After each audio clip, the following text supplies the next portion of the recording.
ఒక్కసారి కొమ్మూరి గోల్డ్ కి కాల్ చేయండి. తాకట్లో ఉన్న మీ బంగారాన్ని విడిపించి మార్కెట్ ప్రైస్ కి వాళ్ళు కొనుక్కుని మిగతా డబ్బులు మీకు ఇచ్చేస్తారు. బ్రేకింగ్ న్యూస్ చూస్తున్నాం. కేంద్ర మాజీ మంత్రి సీనియర్ రాజకీయ నాయకుడు కావూరి సాంబశివరావు అనంత లోకాలకు వెళ్లిపోయారు. ఆదివారం రాత్రి ఆయనకు శ్వాసకోశ సంబంధిత సమస్యలు తలెత్తడంతో కుటుంబ సభ్యులు వెంటనే హైదరాబాద్లోని బంజారాహిల్స్ లో ఉన్న స్టార్ హాస్పిటల్ తరలించారు. అప్పటికే హాస్పిటల్ దిగొచ్చినప్పుడు ఆయన పరిస్థితి విషమంగా ఉండడంతో వైద్యులు ఆయన్ని వెంటిలేటర్ పై ఉంచి అత్యవసర చికిత్స అందించారు. సో కానీ డాక్టర్లు చెప్పిన దాని ప్రకారం ఆయన చనిపోయారు. ఇప్పటికే ఏలూరు, మచిలీపట్నం నియోజకవర్గాల నుండి 5 సార్లు లోక్సభ సభ్యుడిగా ఆయన ఎన్నికయ్యారు. యూపీఏ 2 ప్రభుత్వ హయాంలో ఆయన కేంద్ర జౌళి శాఖ మంత్రిగా కూడా పనిచేశారు. రాజకీయాల్లోకి రాకముందు ఆయన ప్రముఖ ఇంజనీరింగ్ అండ్ నిర్మాణ సంస్థ ప్రగతి కన్స్ట్రక్షన్ స్థాపించి విజయవంతమైన వ్యాపారవేత్తగా కూడా గుర్తింపు పొందారు. కావూరి సాంబశివరావు గత కొంతకాలంగా అనారోగ్య సమస్యలతో బాధపడుతున్నారు. గతేడాది కూడా ఆయన వీల్ చైర్పై పార్లమెంటుకు వచ్చిన దృశ్యాలు అప్పుడు మనం సోషల్ మీడియాలో కనిపించాయి.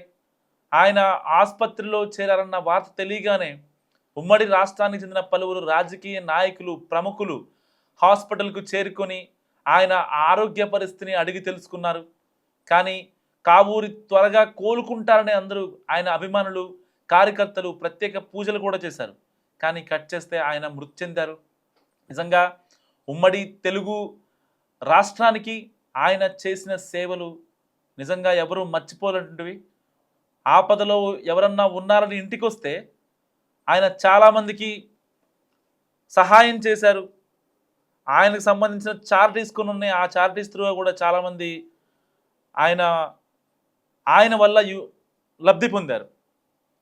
కావూరి సాంబశివరావు లేరు అన్న వార్త ఆయన అభిమానుల్ని, ఆయన కార్యకర్తలు ఎవరైతే ఉంటారో వాళ్ళందరూ జీర్ణించుకోలేకపోతున్నారు.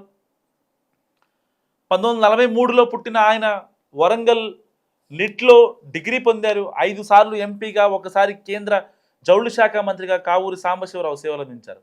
1984, 89, 1998 ఎన్నికల్లో మచిలీపట్నం నుంచి లోక్సభ స్థానానికి పోటీ చేసి గెలిచారు. ఆ తర్వాత 2004, 2009 సంవత్సరాల్లో ఏలూరు లోక్సభ స్థానం నుంచి గెలిచారు.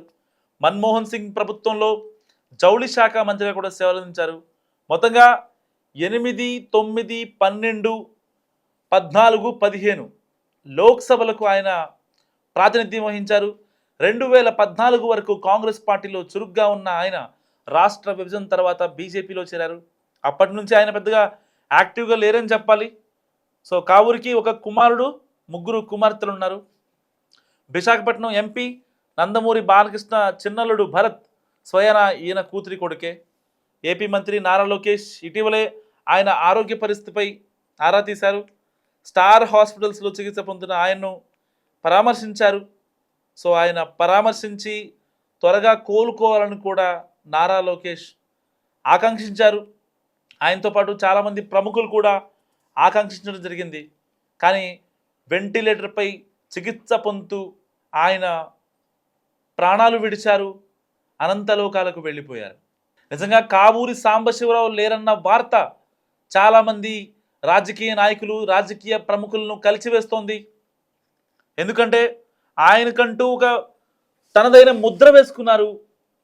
ఇటు రాజకీయంగా కావచ్చు, ఇటు బిజినెస్ పరంగా కావచ్చు, ఒక మంచి మనిషిగా అందరి మనసుల్లో స్థానం సంపాదించుకున్నారు కావూరి సాంబశివరావు. మాజీ మంత్రి కావూరి సాంబశివరావు మరణించారు.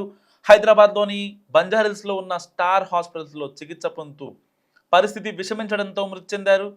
కాంగ్రెస్ నుంచి 5 సార్లు లోక్సభకు ఎన్నికయ్యారు ఆయన. సో 2013లో కేంద్ర మంత్రిగా కూడా పనిచేశారు. ఆయన స్వస్థలం కృష్ణా జిల్లా పెదపారుపాడి మండలం దోసపాడు గ్రామంలో ఆయన జన్మించడం జరిగింది.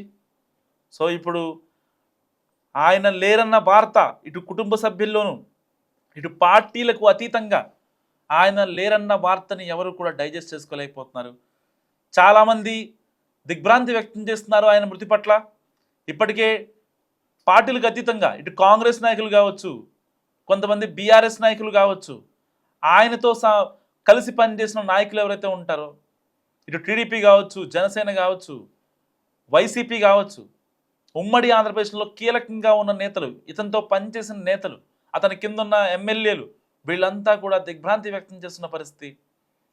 సో ఇప్పటిదాకా రెగ్యులర్ చెకప్లే చేయించుకున్నారు కావూరి సాంబశివరావు, కానీ ఒక్కసారిగా ఆ యొక్క శ్వాసకోశ సంబంధిత వ్యాధులు ఇంకా ఆయనకి ఇబ్బంది పెట్టడంతో కుటుంబ సభ్యులు ఒకసారిగా స్టార్ హాస్పిటల్ తరలించారు. దాని తర్వాత ఆయనకు వెంటిలేటర్ పైనే అత్యవసర చికిత్స కూడా అందించడం జరిగింది. ఆయన లేరన్న వార్త నిజంగా చాలా మందిని కలిచివేస్తుంది.